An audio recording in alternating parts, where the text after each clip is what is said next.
Yeah. My daughter came to me. She was 13 years old when she told me she was pregnant. And I thought I would it was just too much. My church was going up, my mother was going down, I'd survived all of that, and then ran into this with my daughter. And the reason I use her in the illustration, I never talked about it until she did. That same daughter at the lowest moment that looked like her whole life had been shattered by the circumstances she was in, made a complete turnaround. She's now pastoring, she's speaking all over the world, she's writing books. To be honest, people are not calling me anymore, they're calling her. And what I'm really trying to say in the book, it doesn't matter where you start, it matters where you finish. Yeah. You know, that most people who I have met in life who did exceptional things, it was always a comeback from exceptional crushings. Yeah. And so the metaphor is about grapes being crushed to make wine.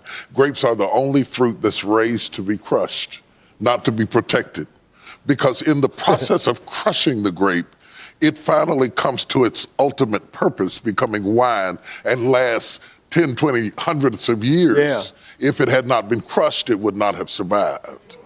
And so I'm talking to people about crushings and the crushings in your life and the things that drive you to be successful, that make you work harder, that make you study harder, that make you do more than other people do, are often rooted in what you are running from, not what you're running to. What makes a person get bitter about mishaps? What stops them from letting go and moving on? If you can give up the story you told yourself, you can reframe everything about your life.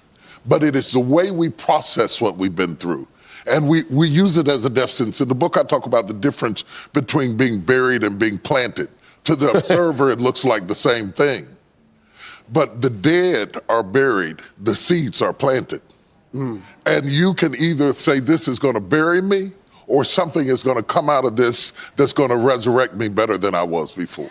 A lot of people always asking themselves, what can I do to be happy? That's a big question for a lot of people. Now, you have a system of 5 steps. Yeah. I've written 5 simple steps that really helps no matter who you are, what walk of life you're in. Number 1, you have to own your own happiness. Take it away from other people demanding that they make you happy. Your kids are not going to make you happy. Your spouse is not going to make you happy. A big house is not going to make you happy. Own your own happiness and be responsible for doing those things that bring joy into your own heart, independently of life and people and money and all of that stuff. Right. It doesn't necessarily give you a happiness. You have to take responsibility of that peace and that joy that lives inside of your heart and not inside of your stuff. Wow. The second thing that I think people need to do is challenge their own story, because people torment themselves by how they see their life. They've told themselves a story as if it were the truth when it is really a perspective truth. And sometimes you've narrated a story that you beat yourself to death with. Challenge your own story. Change the way you talk to yourself about who you are and what happened to you and what you're going to do in your life. You wrote the script. Change the story. Change the dialogue. You can, am I right? You know? Yeah. The third thing that I think is very important is to enjoy the journey, not the destination. A lot of us delay our happiness. When I get to this level, when I get my degree, when I get the kids, when I get married, I'm going to be happy. Enjoy the journey. Enjoy the whole step, the whole process. Every day that you get up to strive for whatever it is you're after. You know, I'm a goal-oriented guy. Yeah, absolutely. But you don't celebrate when you get to the finish line. Celebrate all along the way. Celebrate all along the way. Yeah, man. You know, that's so true, because I hear people talking about a million, man. When I make $1 million, I'm gonna do this right here. Well, look, if you've been making $25,000 a year, and all of a sudden you're making $100,000 a year, I got news for you, man. You need to go eat a piece of cake and put a candle in it or something, because that's a big jump. And like you say, enjoying the journey is just realizing that there's joy in the process. That, and then I put me on my calendar. Put me on my calendar, because I want my attention too. Because if you don't see yourself as valuable, nobody else will. You know, nobody else will. The other point is make relationships count. Making your relationships count, because everything is about relationships. First of all, your relationship with God. That's a very important thing to have, because as long as you know that there's somebody in charge, you don't have to bear the brunt of the responsibility and the weight of what's going on in your life. Yeah. You can talk to the boss. Yeah. Okay. Number two, enjoy your relationship with yourself. If you don't like you, it makes it hard for me to like you. Because people, when you walk into their atmosphere, they draw you into the cosmos of their own drama. And if they're full of drama without you, when you come in, you become caught up in the cyclone of their drama. Yeah. Enjoy your relationship with yourself. And then anybody else who comes in, they enter into a party you already started. You understand? Yeah, yeah. And then the relationship with your kids, the relationship with your spouse, the relationship with your friends, taking time to enjoy the relationships, because there is no fruit. Nature teaches us that there is no fruit without relationships. You cannot be fruitful by yourself in business, in home, Nothing. in life, in church. I don't care what it is. You are no more than the relationships you surround yourself with, and make sure that those are good ones. The fifth thing, Yeah. No, go ahead. I'm loving it, man. Is this good? Yeah, this is really good.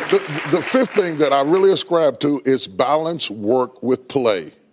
You can't do all of either one and be successful. And to those whom much is given, much is required. And if you work really hard and you're a really diligent person, make sure that you do some play to balance your life out. If you play real hard but you don't work very much, you're going to be fun, but you're going to be hungry. You know what I'm saying?